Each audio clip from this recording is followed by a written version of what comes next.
여러분, 예수께서 왜 이 성전을 헐라 하셨을까요? 그것은 구약 성전이 허물어지기 전에는 신약 성전이 세워지지 않기 때문입니다. 구약 시대에 세워놓은 그 성전이 무너지기 전에는, 허물어지기 전에는 신약 성전이 세워지지 않습니다. 세워지지 못합니다. 내 마음 속에 구약 성전이 허물어져야 신약 신앙이 세워집니다. 자, 보세요. 예수께서 이 성전을 헐라 내가 다시 사흘 만에 세우리라 하셨습니다. 아시다시피 그 성전은 허물어졌습니다. 주 70년에 로마 군대에 의해서 허물어졌습니다.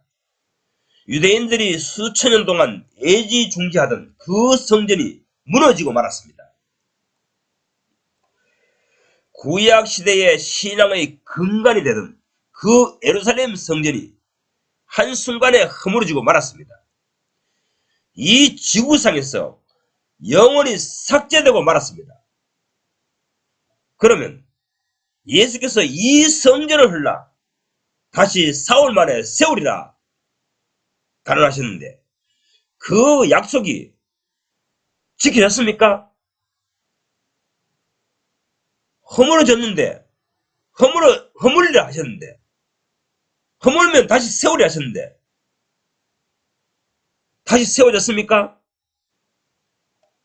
이 다시 세워진 성전, 내가 다시 세우리라 하신 성전, 이것을 영원히 어두워진 현대 기독교인들이 보지 못하는 것입니다. 영원히 어두워진 신앙인들은 허물어진 것만 보이지 다시 세워진 성전이 보여지지 아니할 것입니다. 온 기독교 설교가들이 설교를 해야 됩니다.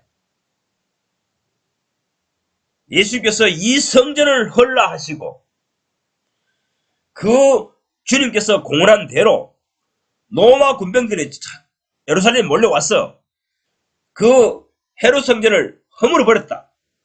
이것을 모두가 압니다. 설교합니다.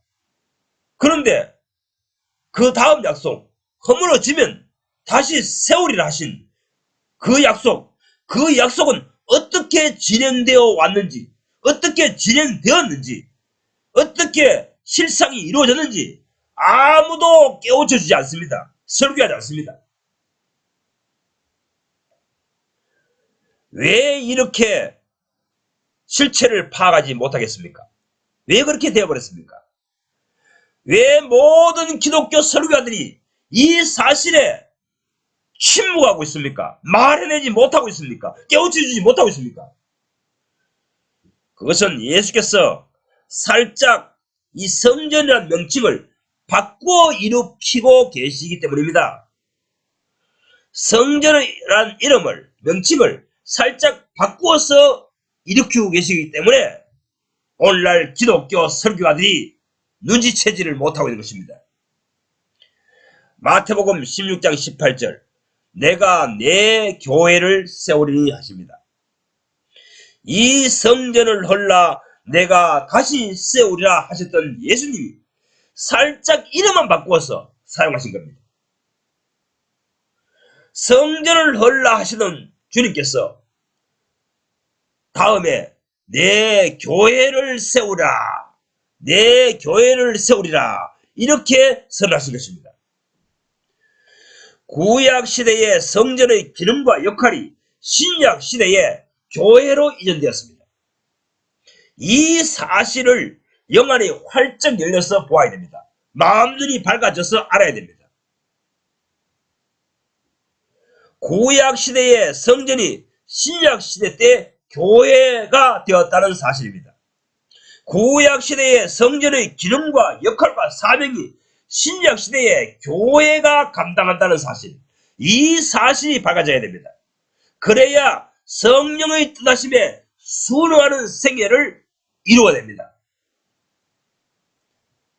그렇지 않으면 항상 신약 시대에 예수 그리스도의 이름으로 보내신 보혜사 성령님과 엇박자를 놓게 됩니다.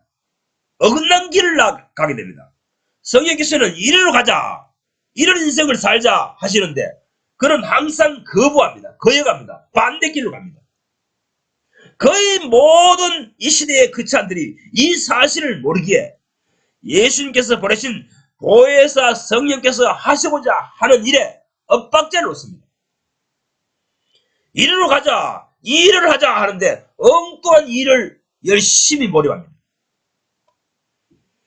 바울 사도는 이 사실을 영안이 활짝 열려서 보았습니다. 그래서 에베소 2장 21절 22절에 신약 성도는 예수님과 함께 하나님의 성전으로 지어져 가고 있고 지금 짓고 있다. 함께 예수님과 함께 짓고 있다. 이렇게 선포한 것입니다. 예수께서 죽으시고 부활하시고 성천하셔서 보좌 우편에 앉으신 후에 지상에 당신의 직무를 대리하도록 보혜사 성령을 보내셨습니다. 그분을 믿는 자 속에 보내셨습니다. 그분이 오셔서 예수께서 하시는 일을 하시라고 보내셨습니다. 예수님께서 평소에 하시는 일, 죽고 부활하셔서 성천하셔서 그 다음 하셔야 일들을 바통을 이어받아서 예수께서 보내신 성령이 하고 계십니다. 어디에서? 신약시대에 그분을 믿는 자 속에 들어가서 그 믿는 자의 몸을 활용하여 인생을 활용하여 그 일을 하고 계십니다.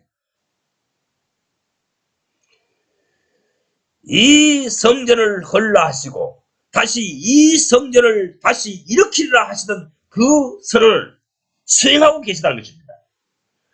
사도 바울은 이 사실을 깨우치기 위해서 이 에베소서를 적은 것입니다.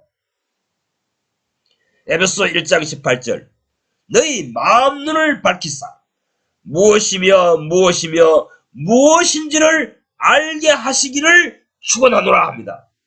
너희 마음 눈을 밝히사 어두워져 있는 영안을 가지고 있는 교인들이여 주님께서 성령으로 너희 마음 눈을 밝히사 무엇이며 무엇인지를 알게 하시기를 축원하노라 원하노라 합니다.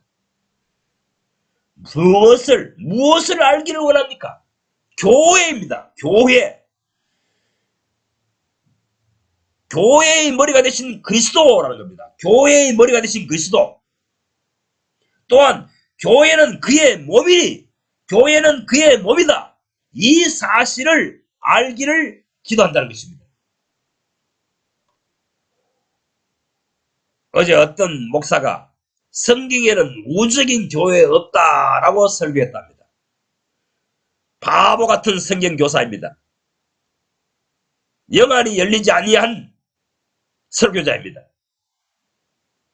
교회는 그의 몸이니 또는 예수 그리스도는 교회의 머리가 되셨느니라가 현재 눈에 보이는 저 수많은 교회당들인 줄 아십니까? 온 도시에 교회당들이 질비합니다. 수만 개가 있습니다. 그들이 매주일마다 거기서 모여서 예수님 우리 교회에 주님께서 임재하실 줄 믿습니다. 주님께서 이 교회의 머리가 되신 줄 믿습니다. 이렇게 기도합니다 말이에요. 예수님께서 거기 강림하신 줄 압니까? 착각하지 마세요. 사도 바울이 착각하지 마라. 예수는 전체적인 교회, 우주적인 교회, 총체적인 교회, 이 교회의 머리가 되셨다. 단수인 교회의 머리가 되셨다. 이것을 지금 에베소를 통해서 깨우치고 있는 것입니다. 만약 교회당마다 예수가 머리가 되신다면, 우리 교회당에서 예수가 머리가 되신다면, 우리 교회당이 예수님의 몸된 교회라면 예수님의 몸뚱아리는 도대체 몇 개이어야 합니까? 머리는 도대체 몇 개란 말입니까? 아니 이 교회에도 머리가 예수여, 저 교회에도 예수가 머리야, 이쪽 교회도 예수가 머리라면 도대체 예수가 머리가 몇 개여야 하고 몸뚱아리가 몇 개이어야 합니까? 그러나 성경은 우리에게 말합니다. 머리도 하나요 몸도 하나라고 가르칩니다. 단수입니다. 하나밖에 없습니다. 모든 예수 그리스도 안에 들어온 지체들은 예수 그리스도 안에서 오직 머리는 한 분이신 예수만 섬기게 되어 있다는 것입니다. 이 사실에 대해서 종교개혁자 칼빈은 말하기를 예수께서는 불가시적인 교회의 머리시다라고 가르쳤습니다. 제발 영안이 열리십시오. 예수는 교회당별 머리가 아니십니다. 예수는 존 칼빈이 말한 것처럼 전 우적인 교회, 그 교회의 머리이십니다. 통치하 있습니다. 성경에서, 신약성경에서 우리는 그의 몸에 지체가 되었다 하는 말은 우리 교회당 내에 우리 교회의 지체가 되었다 하는 말이 아닙니다. 이 영안이 어두워져 있는 목사들이여, 그렇게 제발 좀 가르치지 마십시오. 전 우적인 교회, 총체적이고 전체적인 그리스도인들의 모임, 이 교회, 이 몸에 지체가 되었다는 것입니다. 사도 바울은 그렇게 가르쳤고 존 칼빈은 그렇게 가르쳤다는 것입니다. 예수 그리스도는 한 분이시오. 그의 몸된 교회도 오직 하나일 뿐입니다. 이 불가시적인 교회, 불가견적인 교회를 세우시는 예수, 그 예수님께 내 속에 보내주신 성령님을 따라 협조하고 협력하는 사람들이 신약 시대의 그리스도인들이라는 것입니다.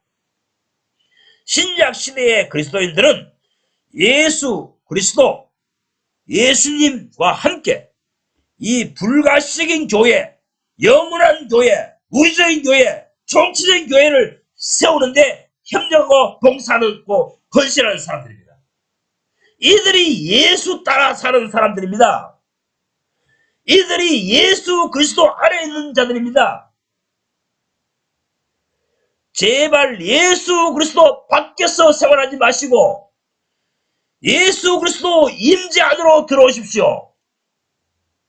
예수 그리스도 안으로 돌아오십시오. 구약 성전을 허물어 버리십시오.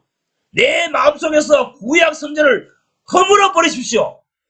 구약적인 신앙 시스템을 삭제해 버리세요.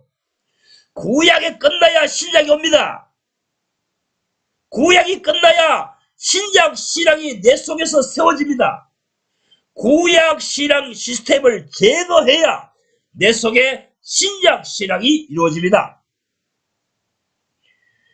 현대 기독교는 이런 영적 어두움에 빠진 거로 사도들과 다른 형태의 교회 조직을 세우려고 합니다. 생각해 보세요.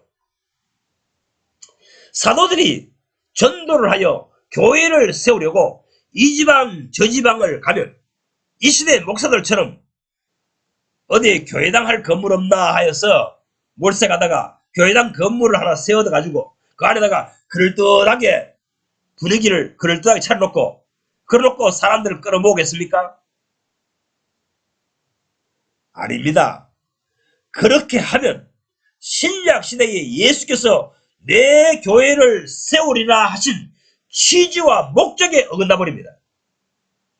그래서 사도들이 기독교 모임, 교회 모임을 세우려 다닐 시절에는 단 한 번도 상가를 세워놓지 않았습니다.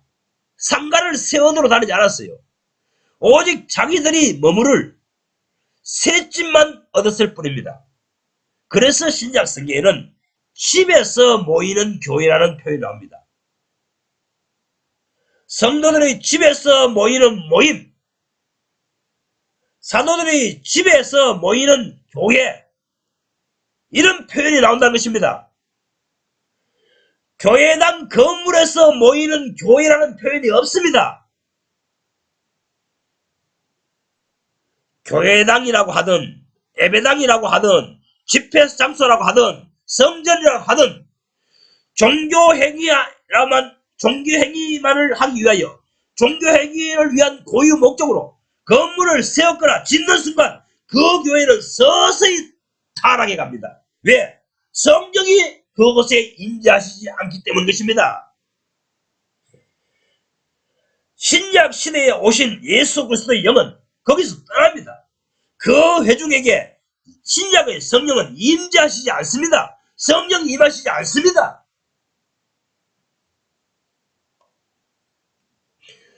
성령이 임하시지 아니하시면 신약 시대에 예수 그리스도의 이름으로 오신 그 보혜사 성령이 임하시지 않으면 날로 그 신앙 조직은 구약 시대의 신앙 방식으로 흘러갑니다. 예수 그리스도의 영, 보혜사의 성령의 임재가 교인들이 모임에서 떠나가면, 임재하시지 아니하신다면 그들은 서서히 구약 시대의 신앙 형식으로 빠져버립니다. 그래서 현대 기독교는 성전 건축 헌금을 내라 이렇게 설교하기도 하고, 11조 헌금을 내라 강조하고, 안식일을 거룩히 지키라 하고 목사들이 설교를 해냅니다. 성전을 보존하고 건축하고 따듬기위해서 헌금을 내라, 11조를 내라, 안식일을 거룩히 지키라, 이런 설교를 해내는 사람들은 구약시대의 제사장들입니다. 구약시대의 납비들입니다. 유대인들의 납비가 그런 짓을 합니다. 그런데 오늘날 목사들이, 타락한 목사들이 이런 짓것을 합니다. 또 더 나아가서 구약시대의 제사장들을 신약시대의 성직자와 동일시합니다. 목사와 동일시합니다. 그래서 가장 타락한 교회인 캐톨릭은 목사를 사제라고 합니다. 성경을 가르치는 교사를 사제라고 호칭합니다. 사제는 제사장의 줄임말입니다.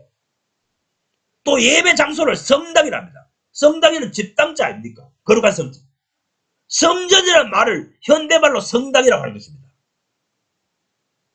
그리고 또 캐톨릭에서는 성전세를 거둡니다. 성전세. 여러분 생각해 보세요. 마르틴 루터가 종교개혁을 일으킬 때 무엇을 문제 삼았습니까? 로마에 베드로 성전을 짓는데, 베드로 성전을 짓는 것이 하나님의 일을 하고 민심을 그쪽으로 몰아붙일 때 마르틴 루터가 영을 내렸어. 그것이 아니다. 그것은 하나님의 일이 아니다. 성전 건축을 위하여 헌금을 드릴 필요 없다. 이것이 종교개혁 운동의 시발점이 된 거 아닙니까? 지금 계신 교회는 종교개혁 때보다 더 타락하여서 이제는 11조를 거두지 않는 교회가 없습니다. 모든 타락의 시발점은, 신앙 타락의 시발점은 구약과 신약을 구분하지 못했습니다. 예수께서 이 성전을 헐라 하셨으니, 예수께서 이 성전을 헐라 하셨으니 성전을 허물어야 합니다. 그런데 자기 마음속에 이 성전을 허물지 않았어. 이런 폐해가 일어납니다. 구약시대 신앙 양태로 되돌아가 봅니다. 기독교가 날로 급속하게 퇴락되어가는 원인은 바로 이 때문입니다. 이 성전을 헐라, 구약적 신앙의 토대를 헐라 하셨는데 다시 붙들고 있습니다. 유대인들처럼 구약 신앙을 붙들고 놓으려 하지 않기에 신약 신앙으로 나아갈 수 없습니다. 그런 사람과 예수님께서는 새 언약으로 약조를 맺을 수 없습니다. 새 언약으로 맺은 백성을 만들 수 없습니다. 성전 건물 중심의 신앙은 구약시대의 신앙인들입니다.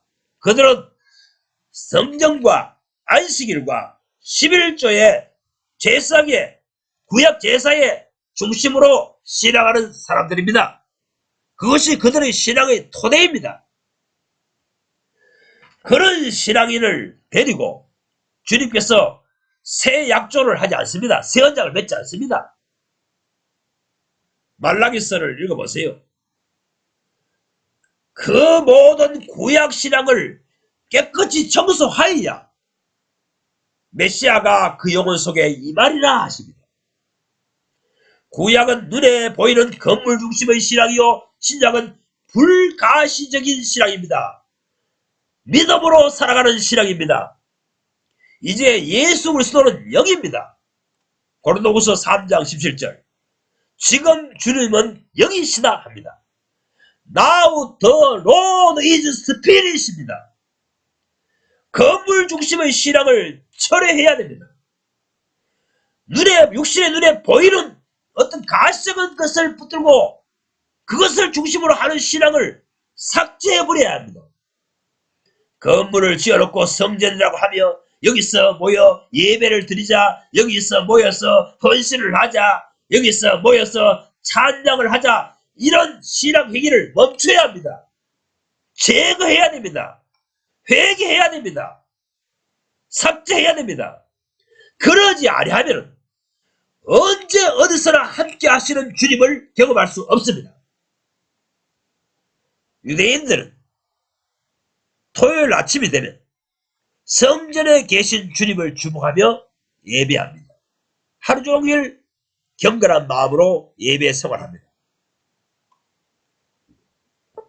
이렇게 유대인들처럼 영안이 어두워진 현대 기독교인들은 유대인들과 흡사한, 유대인들과 같은 건물 성전을 지어놓고 거기에 가서 예배 드려야 하나님이 예배 받으시는 줄 착각합니다. 상상합니다.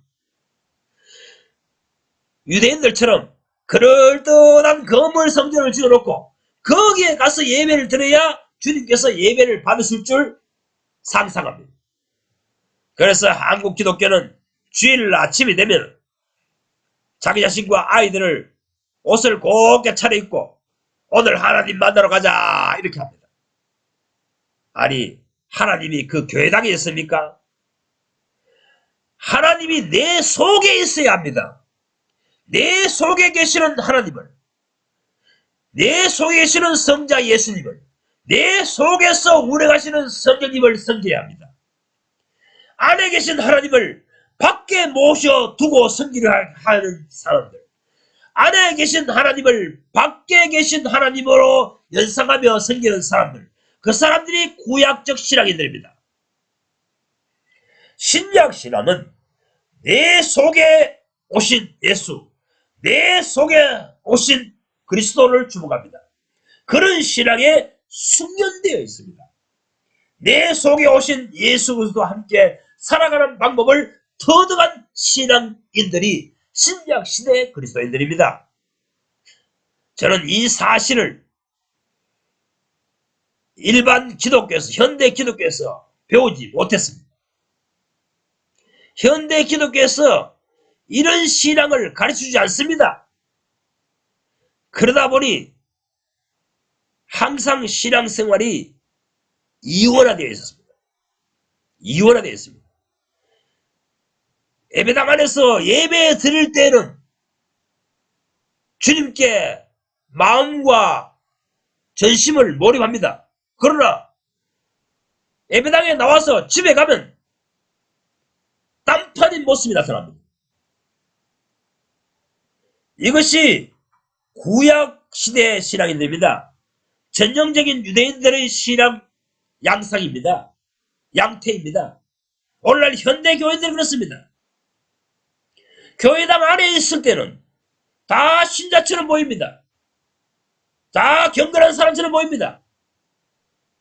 그러나 집에 돌아가는 순간 세상 사람과 똑같습니다. 벌렁 자빠져가지고 소파에 누워서 하루 종일 세속적인 TV나 보고 세속적인 생각에 잠겨 있습니다. 신약 시대 성도들은 그렇게 생활하는 것이 아닙니다. 초대교회 성도들은 집에 있을 때나 모여 있을 때나 똑같습니다. 항상 자기 속에서 말씀하시고 인도하시고 나무라기도 하시는 주님, 격려하시는 주님, 위로하시는 주님, 그 살아계신 주님을 섬기고 있기 때문인 것입니다. 예배당에 모셔놓고 있는 주님을 섬기는 사람들은 아닙니다. 그것은 구약적인 신앙입니다. 신약 신앙으로 돌이켜야 됩니다.